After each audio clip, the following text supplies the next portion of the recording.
Greetings, ladies and gentlemen, and welcome to this latest edition of RE350, where I take old stories I've narrated and update them to modern audio standards. This particular story is called The Cult of Janus, written by HamsterIV. Not long after humanity had made its presence known to the galactic community, the Cult of Janus started sending its missionaries into the larger galaxy. They were a secretive order who insisted on building sealed temples wherever they were permitted to make permanent residence. Most races still welcomed them with open arms. The priesthood were exceptionally fit, even by human standards, and would busy themselves offering humanitarian aid to the communities that allowed them residence. The priests of Janus focused on feeding the poor, caring for the sick, and rescuing the survivors in times of disasters.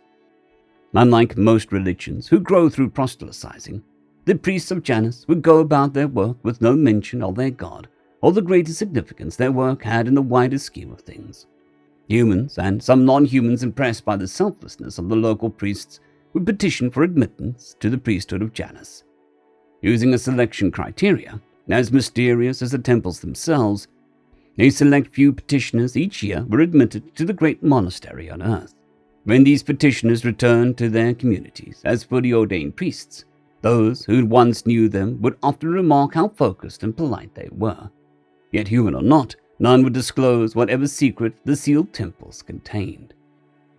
By decree of the Galactic Senate, the sacred spaces of religions were off limits to the powers of secular governments, regardless of which species ruled the planet and which species maintained the sacred space. Such religious tolerance was seen as a way of keeping the peace in an extraordinarily diverse and integrated galaxy. The Cult of Janus was not the only group who used this law to ensure its privacy.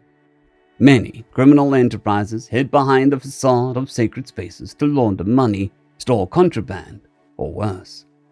Yet the Cult of Janus always seemed legitimate. They quietly set up temples where local government permitted. They broke no laws, and a new temple almost always coincided with a drop in crime. The temples served communities that most governmental bodies wrote off as a waste of resources. Without much fanfare, the cult expanded into every ghetto, slum, and shanty town in the known universe. Human governments, in the panic following the first contact, sought to embed Trojan horses in potentially hostile alien governments. The long-forgotten Roman god Janus was resurrected for this purpose. Each temple was an armory for a special operations combat operative who would become its priest. To maintain their cover, the priests would go out into the neighboring community and would help in every way they could. They would put on the mask of benevolence and walk amongst alien communities they were trained to overthrow. They behaved as they thought a priest should behave, lending a hand, supporting those that could not support themselves, and acting as impartial arbiter. Yet time as a way of warping one's priorities. The mask these priests wore to blend in eventually became their true face. The invasion humanity feared never came. The galaxy was far more peaceful than the imagination of humanity's pre-contact fiction ever expected. 300 Earth years passed as the Cult of Janus' mission evolved from infiltration to service. It was still funded by human governments as a doomsday contingency plan, but it was widely accepted that its priests would go native in the communities that they were embedded. Any call to arms would be for the benefit of these communities as much as the survival of Earth. The only thing the central monastery demanded was that the secret of Janus had to be maintained. Thus, on the hundreds of different planets, thousands of illegal weapon caches were maintained by priests who were trained in guerrilla warfare and loyal only to the most noble ideals of humanity. No one suspected these mild-mannered priests of being anything more than devoted holy men who gave more to the bottom of society than those wretches could afford to pay back. No one suspected until the Conclave of Light began its purge. The Conclave of Light was a polar opposite of the Cult of Janus. They actively courted the wealthiest on each world, convincing them that it was God's will that they should have so much while others have so little. They preached wealth and power were proof of holiness, and those who were lacking in wealth were also lacking in holiness. Their God was a just God, and all injustice in the universe could be explained away as part of a bigger plan the average mortal was not privy to. All were welcome in the ranks so long as they met the minimum wealth standards. No deeds beyond financial contribution to spread the good word was asked of the conclave's followers. Their teachings were broadcast in every language and artistic medium of a dozen species, so all could marvel at the genius of their rhetoric. Their sacred spaces were covered in great wealth, and the richest of the conclave's followers would gather within those halls to discuss ways to grow their holdings, and with it, their holiness. The average citizens of many worlds were attracted to the conclave of light by the intoxicating idea that their place above the lowest of the low was the will of a just God. However, the conclave's honeyed words were directed towards the masters of industry and government, whose secular power could benefit the conclave the most. With righteousness inexorably linked to power, the conclave gave its blessing to rid their chosen worlds of the unworthy. Those who existed outside the conclave's definition of morally upright were portrayed as thieves and parasites. Across hundreds of star systems, it went from being unpopular to be destitute to illegal. Immigrants without sufficient resources and refugee ships from worlds too poor to warrant conclave attention were first turned back, first with harsh words, then with lasers and torpedoes. The communities of unworthy that were already established on conclave worlds were subject to over-policing to fill the factory prisons of wealthy conclave members. Ultimately, it was decided that these communities should be put to the torch and its inhabitants rounded up so that the cost of the legal procedures required to imprison a free citizen could be waived. The Conclave of Light made great decrees across all media that they were doing God's work, and that the purging of these unworthy communities would ensure safety and prosperity for all. When mercenaries hired by the Conclave to carry out their purge descended upon these unworthy communities, the priests of Janus retreated to the sanctity of their temples and begged the superiors to say the 5 words that would allow them to carry out their mission. A great debate was held in the fortress monastery on Earth that the actions of the Conclave represent a great enough threat to expose the secret of Janus. Was the lowest strata of 100 alien races worth throwing away humanity's most potent trump card? When the cult of Janus was first created, the answer would have been a resounding no. But 300 years of noble service had changed the cult. The military strategists that founded the original temples and monasteries had long since retired.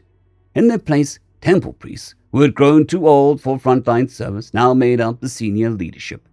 A decision was made. For the first time since the walls of Rome were brought down, the order was given. Open the gates of Janus. Those 5 words spoken in a secret bunker half a mile beneath the fortress monastery were carried instantaneously to 1,000 priests on 100 worlds.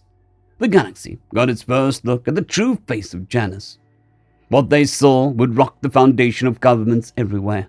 The holy insignia that for so long was associated with mercy and compassion was now seen engraved on power armor. Hands that once carried the wounded and fed the hungry now wielded sword and plasma pistol. The priests of Janus trained for centuries in the arts of war with religious devotion. Hours of simulated practice and the live training had created an unrivaled killing machine.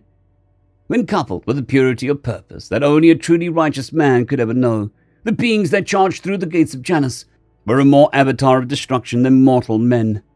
They fell upon the thugs seeking to undo their work with the might of a dying star. Human and non-human members of the cult struck with a fury well above what was many thought possible. The indoctrination and physical training they received on Earth turned even the meekest of prey species into hardened killers, while the naturally war-loving humans had spent the last 300 years pretending to be passive sheepdogs. The Conclave of Light sent their agents prepared for civilian riots. What they encountered were creatures of such unsurpassed wrath that whole regiments were put to flight in a matter of minutes. Ardent believers in the Conclave's teachings were rendered catatonic by the revelation of Janus's true purpose. How could a just God allow such destruction to befall his chosen? What kind of ground plan would require the most blessed of their ranks to be rendered into a fine mist by those who catered to the lowest of the low? The priests of Janus only responded with sword and plasma.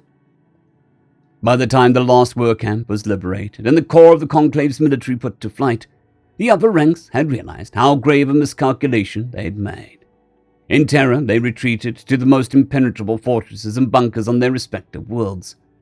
The wealthy and influential who authorized the culling joined them with the remaining military garrison still loyal to the Conclave. A plea was sent to the Galactic Navy to save them from the cult of Janus and to punish the humans while sneaking military operatives onto the worlds under the guise of religion. The Galactic Navy had, by a long tradition, abstained from planetary politics. They'd taken note of the toxic agenda the Conclave of Light represented, and had done nothing. They listened to the distress calls of refugees ships floundering in the void just inside planetary sphere of influence, and done nothing. But the leaders of the Conclave on 100 worlds begging for special consideration, the Navy as one rose up, placed their hands under their collective posteriors, and sat back down. Conclave senators had spent years crafting religious liberty laws that kept the Navy out of local disputes of faith. Now that the distress calls came from the very senators who penned the religious liberty laws, the admirals of the fleet could only recite word for word the legislation that prevented them from acting within the planet's sphere of influence. When the crisis was over, the Galactic Navy resolved to give humanity a stern talking to for seeding the galaxy with special operative soldiers and enough firepower to instigate a galactic coup. Perhaps even negotiate some sort of cross-training program with their own Marine Corps. With nothing but their local defense garrisons to protect them, the leaders in the Conclave and their cronies cowered in hardened bunkers. Outside, the priests of Janus were forming an army. The children of the slums and ghettos always had a great respect for the priests of Janus. When the temple called for warriors, they were met by volunteers in the millions. The temple masters on Earth anticipated disenfranchised populations could be useful in extreme circumstances. So each temple held enough insurgent-grade firearms and explosives to fuel a long-term guerrilla campaign. Under the tutelage of the priests, those volunteers transformed into a fighting force never before seen in galactic history. Across 100 worlds, a day of judgment was called. Armies of the poor and disenfranchised gathered outside secret urban bunkers and mountain fortresses. The twin-faced banner of Janus was held aloft by 1,000 eager hands, speaking through megaphones integrated in their power armor. The priests of Janus stood at the front of these great assemblies and begged the garrisons to lay down their arms. Many garrisons did just that, either unwilling to face the wrath of Janus or sensing that the tide of justice flowed against them. The few who were too complicit in the crimes of the Conclave refused and were slaughtered to a man. The priests of Janus had a point to make. No one is so wealthy, so well-connected, or so powerful to escape the consequences of their actions. On 100 worlds, this point was made in blood. In the Day of Judgment's aftermath, new governments were put together under the watchful eye of the priests. They were all too aware of the reign of terror usually followed the powerless as they took seats of power. Cowed by the stern authority of the priests, the armies of the once disenfranchised were convinced to return their weapons to the temples. When the last weapons were accounted for, the gates of Janus were shut. The priests returned to their role as caretakers of the poor, never mentioning the terrible arsenal they were custodians of. The fortress monastery on Janus on Earth was flooded with non-human petitioning to join the ranks of the priesthood. Several fortress monasteries were quickly constructed around the galaxy to deal with the influx. What started as a secret contingency plan by the humans had evolved into a galaxy-spanning religion. Yet amongst the wealthy and privileged of each world, the priests of Janus were viewed with suspicion and fear. They were, after all, wolves in priests' clothing. End of story. I'd greatly like to thank our Tier 5 channel members, Caspar Arnholtz, John Creighton, Manatharia, 050, Dragzoon WRE, and Elijah Silvercross. Thank you very much.